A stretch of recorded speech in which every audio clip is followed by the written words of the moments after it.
Hello, ഇന്ന് ഞാൻ വന്നിരിക്കുന്നത് ഞാൻ ഉണ്ടാക്കാറുള്ള റെഡ് വെൽവെറ്റ് കേക്കിൻ്റെ റെസിപ്പി ആയിട്ടാണ്. അപ്പോൾ ഞാനിപ്പോൾ ഇന്ന് കാണിക്കാൻ പോകുന്നത് 1 kg റെഡ് വെൽവെറ്റ് കേക്കിൻ്റെ റെസിപ്പിയാണ്. അപ്പം നമുക്ക് ഒട്ടും സമയം കളയാതെ എങ്ങനെയാണ് ഈ കേക്ക് ഉണ്ടാക്കുന്നത് നോക്കാം. അപ്പോൾ നമുക്ക് ആദ്യം തന്നെ ഒരു കപ്പ് മൈദ എടുക്കാം.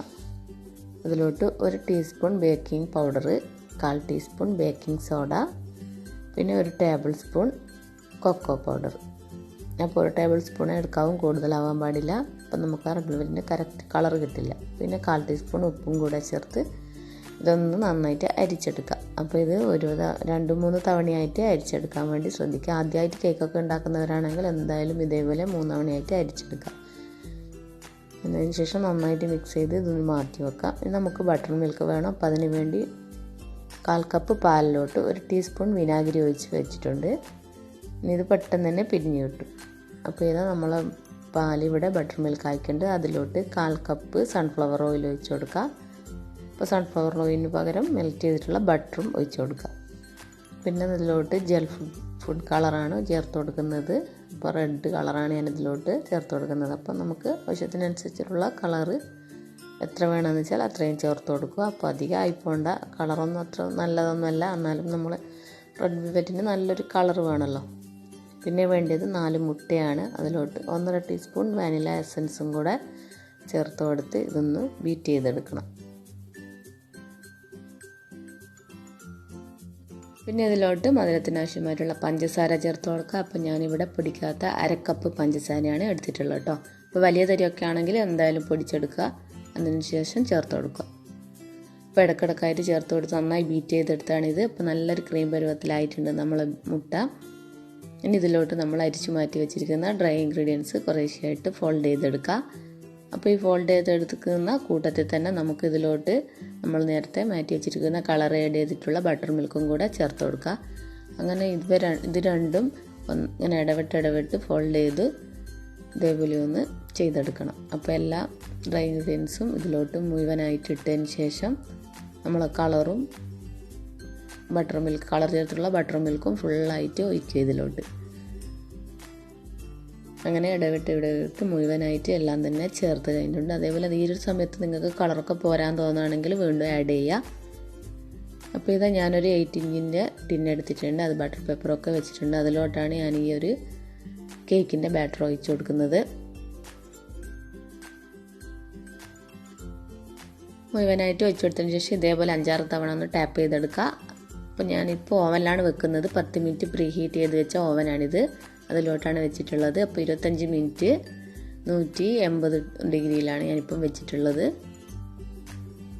അപ്പോൾ നിങ്ങളടുത്ത് ഓവൻ ഇല്ലെങ്കിൽ ഓവൻ ഇല്ലാതെ ചെയ്യുന്ന വീഡിയോ ഞാൻ മുന്നേ കുറേ അപ്ലോഡ് ചെയ്തിട്ടുണ്ട്. അപ്പോൾ മറ്റേ ഇഡ്ഡലി ചെമ്പിലും അതേപോലെ അടികട്ടിയുള്ള പാത്രത്തിലും നോൺ സ്റ്റിക്കിൻ്റെ പാനിലൊക്കെ വെച്ചിട്ടുള്ള, അപ്പോൾ അതൊക്കെ ഈ ഒരു സെയിം ബാറ്റർ വെച്ചിട്ട് നമുക്ക് ചെയ്തെടുക്കാൻ പറ്റുന്നതാണ്. അപ്പോൾ ഓവൻ ഇല്ലാത്തവർ അങ്ങനെ ഒന്ന് ട്രൈ ചെയ്യുക.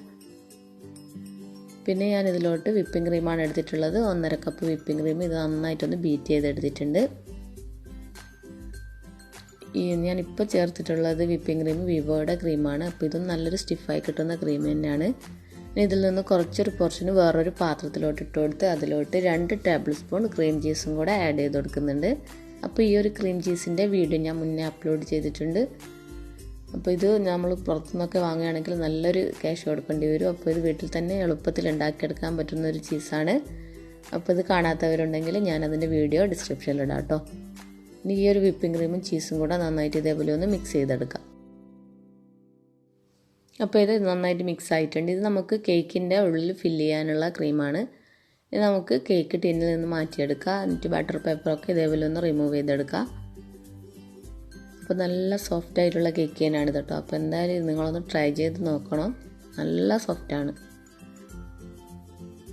ഇനി നമുക്ക് ഈ കേക്കിൻ്റെ മുകൾ ഭാഗത്തുള്ള ആ ഒരു ഉയർന്നു നിൽക്കുന്ന ആ ഒരു ഭാഗം ഒന്ന് കട്ട് ചെയ്തെടുക്കാം. അപ്പോൾ നമുക്കിതൊന്ന് ലാസ്റ്റ് കേക്കിൻ്റെ ഡെക്കറേഷൻ ആവശ്യമാണ്. അപ്പോൾ ഇത് കളയൊന്നും വേണ്ട. അപ്പോൾ ഇത് നിങ്ങൾക്ക് എത്രയാണോ ഡെക്കറേഷന് വേണ്ടി അപ്പോൾ അത്രത്തോളം ഒന്ന് ജസ്റ്റ് ഒന്ന് കട്ട് ചെയ്തെടുക്കാം. ഞാനിപ്പോൾ കുറച്ചേ എടുക്കുന്നുള്ളൂ.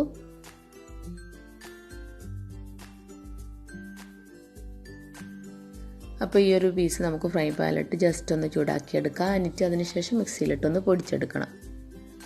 അതേപോലെ കേക്ക് ഞാനിവിടെ 3 ലെയറായിട്ട് കട്ട് ചെയ്തെടുത്തിട്ടുണ്ട്. അപ്പം നമ്മൾ ആ ഫ്രൈ പാനിൽ ചൂടാക്കി എടുക്കുന്ന സമയത്ത് ജസ്റ്റ് ഒന്ന് ചൂടായാൽ മതി. അധികം ചൂടായി കഴിഞ്ഞാൽ അതിൻ്റെ കളർ ചേഞ്ച് ആയിപ്പോവും.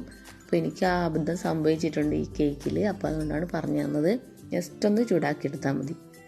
അതിനുശേഷം ഞാനൊരു കേക്ക് ബോർഡ് എടുത്തിട്ടുണ്ട്. അതിലോട്ട് ക്രീം വെച്ചതിന് ശേഷം നമ്മൾ ഫസ്റ്റ് ലെയർ വെച്ച് കൊടുത്തിട്ടുണ്ട്.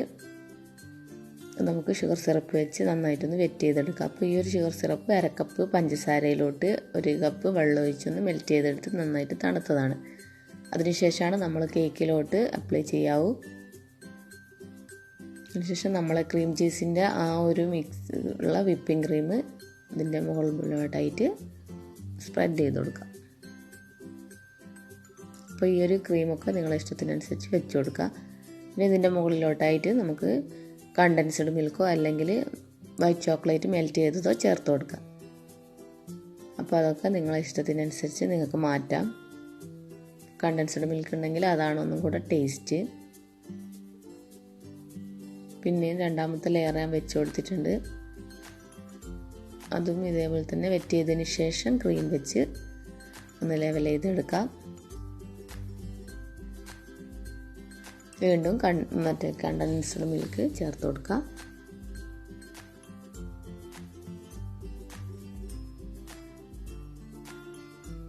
ലാസ്റ്റ് ലെയറും വെറ്റ് ചെയ്തതിന് ശേഷം മുഴുവനായിട്ട് നമ്മളെ വിപ്പിംഗ് ക്രീം എല്ലായിടത്തും ഒന്ന് സ്പ്രെഡ് ചെയ്ത് കൊടുക്കാം.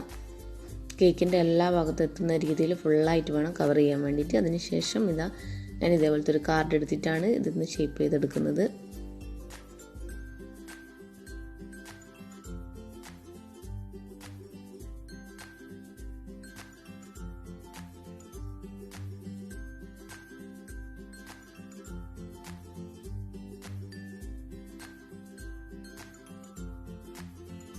അപ്പോൾ ഇതാ നമ്മൾ കേക്ക് ഐസിങ് ഒക്കെ കഴിഞ്ഞിട്ടുണ്ട്. ഇനി ഇതൊരു അരമണിക്കൂറെങ്കിലും നമ്മൾ ഫ്രിഡ്ജിൽ വെച്ച് നന്നായിട്ടൊന്ന് സെറ്റ് ചെയ്യണം.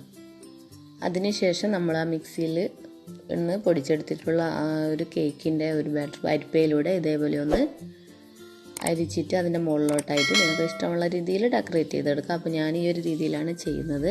അപ്പോൾ ഞാൻ പറഞ്ഞില്ല നേരത്തെ കുറച്ചൊന്ന് ചൂടായി കരിഞ്ഞു പോയി, അതുകൊണ്ടാണ് ആ ഒരു ബ്രൗൺ ഷെയ്ഡ് അടിക്കുന്നത്.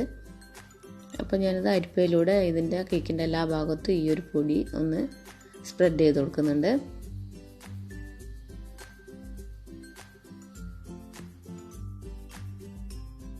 പൊടി എല്ലായിടത്തും ആക്കിയതിന് ശേഷം ഞാൻ ബാക്കി വന്നിട്ടുള്ള വിപ്പിംഗ് ക്രീം ഒരു ഐസിങ് ബാഗിലോട്ട് ആക്കിയിട്ടുണ്ട്. അപ്പോൾ സ്റ്റാർ നോസിൽ വെച്ചിട്ട് ചെറുതായിട്ട് ഇതേപോലെ ഒന്ന് ഫ്ലവർ ചെയ്ത് കൊടുക്കുന്നുണ്ട്.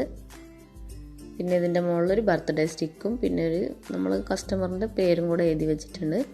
അപ്പോൾ ഈ ഒരു കേക്ക് നിങ്ങൾ എന്തായാലും ഒന്ന് ട്രൈ ചെയ്ത് നോക്കട്ടെ. നല്ല ടേസ്റ്റിയാണ്. റെഡ് വെൽവെറ്റിന് പ്രത്യേകിച്ച് നല്ലൊരു ടേസ്റ്റാണെന്ന് പറയേണ്ട ആവശ്യമില്ലല്ലോ, അപ്പോൾ എല്ലാവർക്കും അറിയാമല്ലോ. അപ്പോൾ എന്തായാലും ഒന്ന് ട്രൈ ചെയ്ത് നോക്കുക.